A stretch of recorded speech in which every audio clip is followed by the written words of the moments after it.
Fala galera, beleza? Tranquilidade? E estamos nós aí para mais uma semana de aulas e nessa semana, assim como em outras oportunidades, nós vamos usar a apostila, né? Já que são aulas bem esquematizadas, bem redondinhas aí, dá pra gente usar a própria apostila digital pra gente apresentar a nossa aula. Então nessa semana vocês vão ver a aula 51 e a aula 52, tá certo?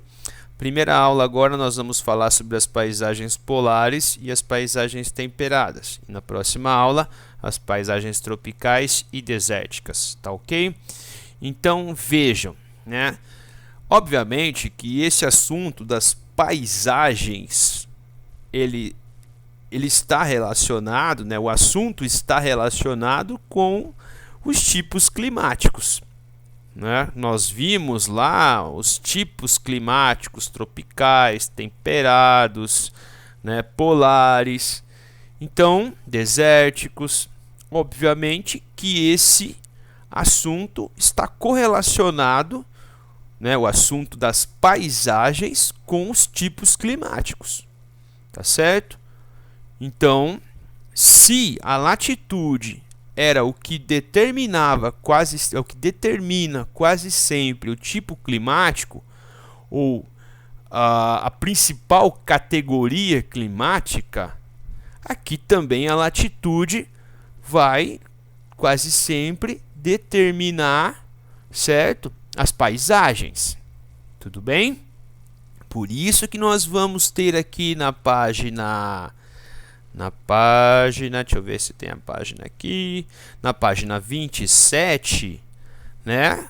A paisagem polar, a zona tropical ou intertropical, a paisagem temperada, certo? Então ela vai se repetir, né? Polar aqui e aqui, temperada aqui e aqui a tropical, certo? Então, nós vamos começar essa aula falando sobre as regiões polares. Então, gostaria que vocês tomassem nota no caderno de dois conceitos. Espaços anecúmenos, vocês já devem ter aprendido comigo, mas nunca é demais reforçar esses conceitos importantes. Espaços anecúmenos e espaços ecúmenos. Espaços anecúmenos são espaços que não vão, né, grosso modo, oferecer boas condições de vida para as pessoas. Em espaços anecúmenos, nós temos extremos climáticos, muito calor ou muito frio, certo? Muito gelo ou ausência de água. Então são espaços que não vão oferecer condições de vida. Significa que não são povoados? Alguns sim, mas vão ter baixa ocupação. A densidade demográfica é muito baixa, certo? Então, começando, né, com um tipo de espaço anecúmeno, é a região polar. São regiões que estão acima de 66 graus, ou seja, estão numa alta latitude. Então nós podemos citar o Polo Norte, áreas do Canadá, do norte do Canadá, áreas do Alasca, a própria Groenlândia, né, áreas da Rússia, a Antártida, né, a região antártica, certo? O sul da Argentina, como a Patagônia, certo? Então são nas regiões polares. Então nós vamos sempre abordar nessas duas aulas os aspectos físicos, humanos e econômicos. No que tange aos aspectos físicos, são regiões que sempre, né, vão pensando a pressão atmosférica, vão ser áreas de alta pressão atmosférica, né? Lembra da dinâmica do vento, que é o ar em movimento, que vai, né, sempre despontar de áreas muito frias, né? Então, por estarem aí, né, os átomos muito próximos, muito, né, gerando um atrito muito grande, vai ter essas pequenas explosões que representam o vento, né, vão gerar então esse vento, ele sempre sendo ele centrífugo, né? Então são áreas que vão ser muito frias, vão ser muito secas, né? Uma temperatura no inverno que pode chegar a menos 35, pode chegar a um pouco mais de zero no verão, né? Até 14 graus em alguns lugares, né? Então nós vamos ter no dia, pensando, né, na região polar, no solstício de verão, 24 horas de dia, solstício de inverno, 24 horas de noite, e assim conforme as estações vão decorrendo, diminuem-se os dias ou diminuem-se as noites. São lugares que não oferecem boa ocupação, não oferecem boas condições de vida. São lugares que não oferecem potencial agrícola e de pecuária. São lugares que vão, né, existir extrativismo. Por exemplo, a pesca é um extrativismo, né? Então, são regiões, né, pouco povoadas, tá certo? Então, em alguns lugares você vai ter solo congelado ou uma camada de gelo gigantesca, né, entre o solo e a superfície, né?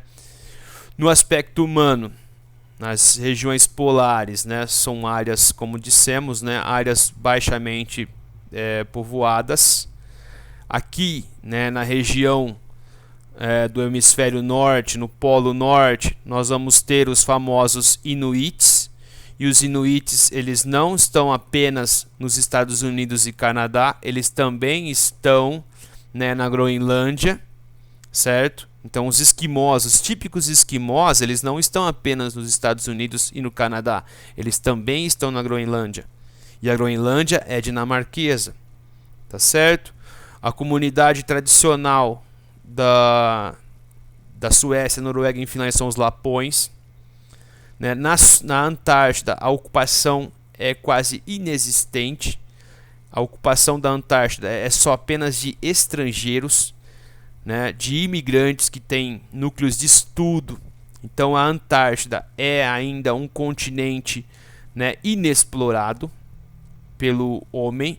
Ele só é como se ele só representa bases de estudo dos países. Então a Antártida ela funciona como uma espécie de região para depois. Então existe uma convenção internacional de que, né, não deve se ocorrer exploração econômica da Antártida, certo? Seria como um berçário para o futuro. Então é muito limitada a atuação dentro do continente. Aqui coloca, né, que em 91 o tratado da Antártida foi assinado em 59, em 91 foi renovado. Ela só poderá ter fins pacíficos, proibindo qualquer atividade econômica nos próximos 50 anos. Então essa é a convenção, certo? Isso é um acordo entre os países para que se resguarde essa região, que obviamente deve ter muita riqueza para o futuro. No aspecto econômico, a principal região polar explorada é o Ártico, o Polo Norte, principalmente por exploração de petróleo. Então essa exploração de petróleo ela tem afetado o próprio clima do lugar. E aí nós temos todo um conflito geopolítico entre Rússia, entre Canadá, entre Estados Unidos, entre Dinamarca, entre Noruega, certo? Então, países que têm interesse no controle, né, dessa circulação pelo Oceano Ártico, tá? Recursos minerais. Obviamente existe a pesca, né? Dinamarca, Noruega são países que têm uma atividade pesqueira muito forte, tá certo? Então aqui existe uma imagenzinha da extração de petróleo na Sibéria. Ok? Da região polar seria isso. As regiões temperadas, como nós apresentamos lá nos tipos climáticos, são as regiões que vão ter as estações mais bem definidas, tá certo? Então, do ponto de vista da latitude, as áreas vão de 23 graus a 66 graus, tanto no norte quanto no sul, ok?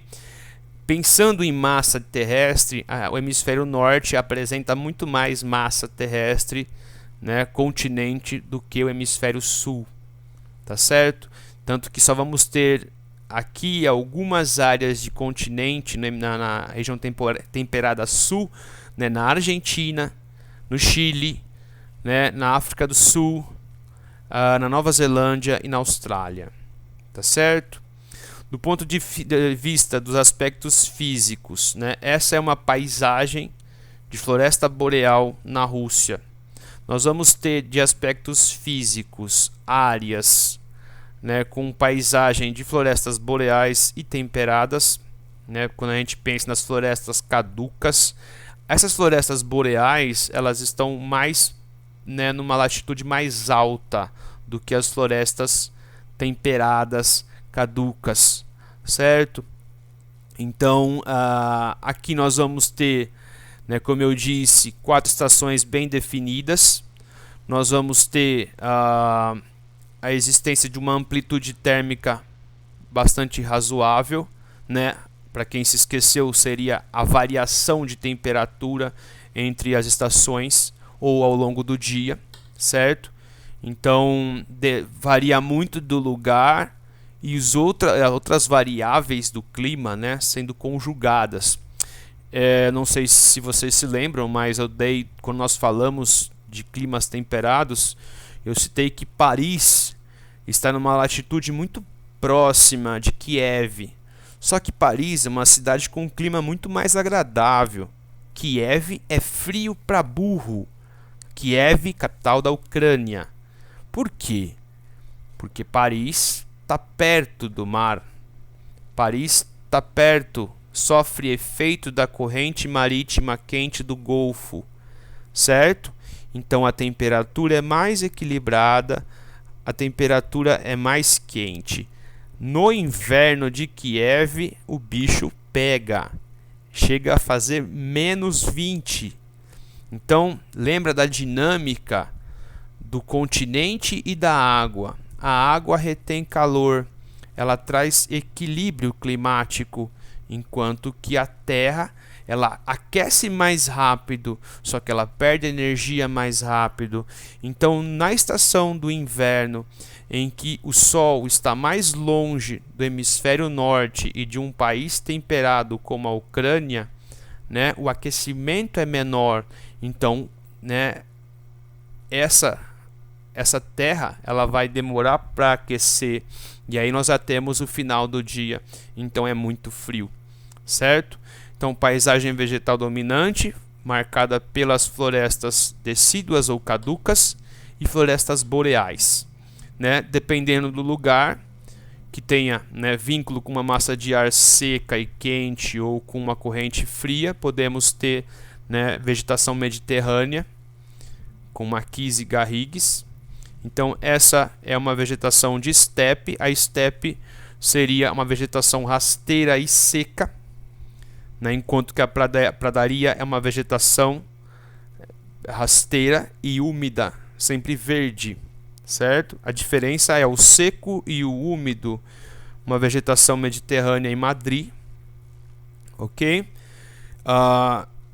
São áreas que vão apresentar uma rede hidroviária muito grande, muito forte e com bons solos, como o exemplo do Chernozion na Rússia, Ucrânia, e das pradarias, né, nos Estados Unidos, Canadá. Nos aspectos humanos e econômicos, seria, né, dentre todas as regiões da Terra, as regiões temperadas são as mais povoadas. Pensando o mundo, são as regiões que apresentam mais densidade demográfica. E aí nós podemos citar os Estados Unidos, podemos citar o Canadá, a parte depovoada do Canadá, o noroeste europeu, a Rússia europeia, a China, né, a Índia, ok? A Argentina, na Bacia do Prata da Argentina, certo?